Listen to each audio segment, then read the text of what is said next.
'n Verslag is in die Tshwane Metroraad voorgelê waarin voorgestel word dat R230 miljoen oor 3 jaar bewillig word vir byvoordele van veiligheidswagte.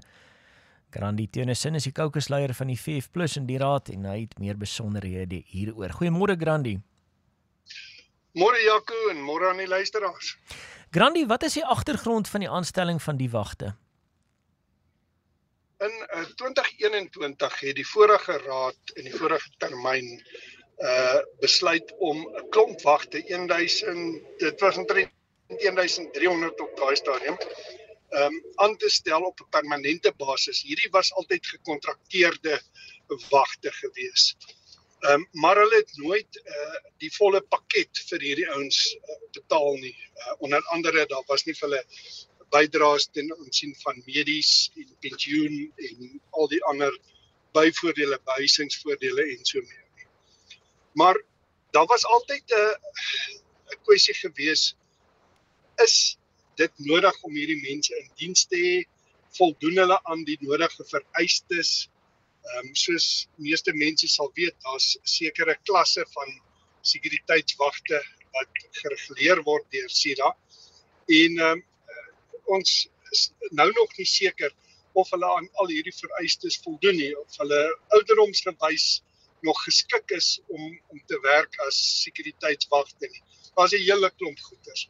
So dit is die agtergrond en die raad het nou besluit om daai bydraes te betaal van nou af, maar hulle het nie die volle prentjie aan ons as raad deurgegee nie. Want daar is nog baie ander goed wat vrae wat ons het, is daar voorsiening vir veiligheids klerasie, die toerusting wat hierdie mense nodig het, tweerigting radio's en dies meer.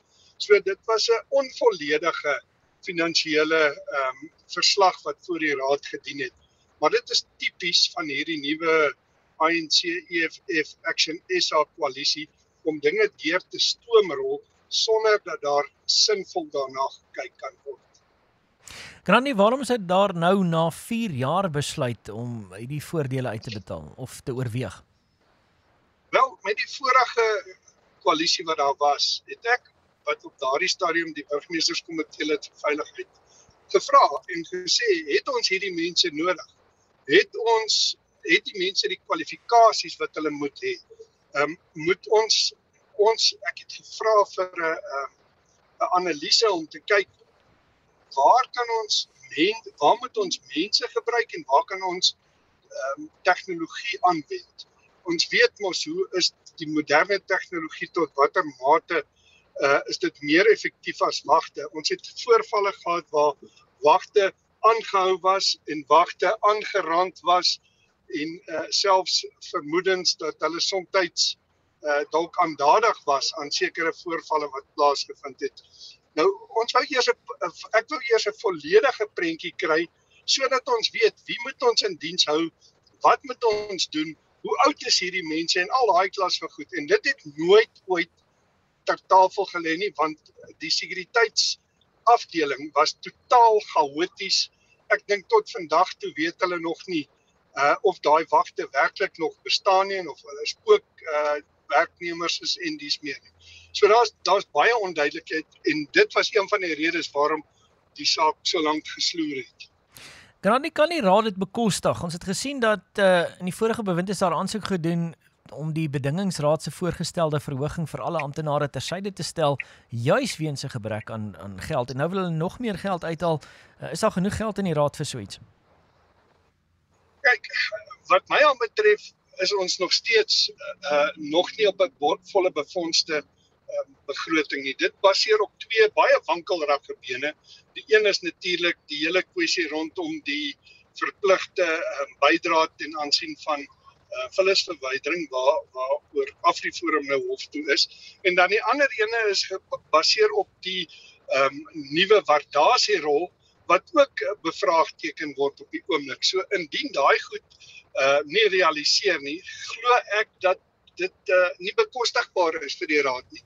En weer eens, dit is nie sinvol om net mense daar te hê nie. Die raad is nie 'n werksverskaffingsbureau nie. Ons moet stabiliteit in die stad skep sodat daar deur die privaat sektor ontwikkel word en werksgeleenthede geskep word. Ons kan nie net lukraak met hierdie goed omgaan nie en dit gaan verseker vir die raad baie meer geld kos en dan weet ek en is ek bewus dat daar nog beloftes deur hierdie koalisie is om mense van hierdie wagte, daar's nog so plus minus 3000 van hulle wat hulle in diens wil neem op dieselfde wyse. Grandi, wat was die uitkoms van die raadsvergadering? Is daardie verslag aanvaar? Die verslag is deur die meerderheid aanvaar, die Vryheidsfront het daarteen gestem, ons het ook ons stem daarteen genotuleer en ons gaan nou maar voortgaan om alles in ons vermoëns te doen om dit teenkanting, maar ongelukkig werk die demokrasie in Suid-Afrika nie so dat ons werklik iets sal kan doen nie, tensy daar 'n wending kom in die raad, sal ons nie anders kan nie, maar ons sal bly teen hierdie tipe van onverantwoordelike finansiële besluitneming stem en dit aan die lig bring en dat die publiek moet weet, 2026 kan jy doeteenvoudig nie hierdie mense vertrou met jou stem nie. Dit gaan jou as inwoner direk benadeel. Jy gaan aan die kortste end trek. Tshwane gaan aan die kortste end trek. So dis hoe ons daarvan kan ontslaa raak. Dan sê baie dankie Grandi en dankie dat jy ons gou op hoogte gebring het van sake wat hierdie 230 miljoen rand betref wat oor 3 jaar bewillig word vir byvoordele van veiligheidswagte. Grandi Theunissen is die kokesleier van die VF+ in die Tshwane Metro Raad.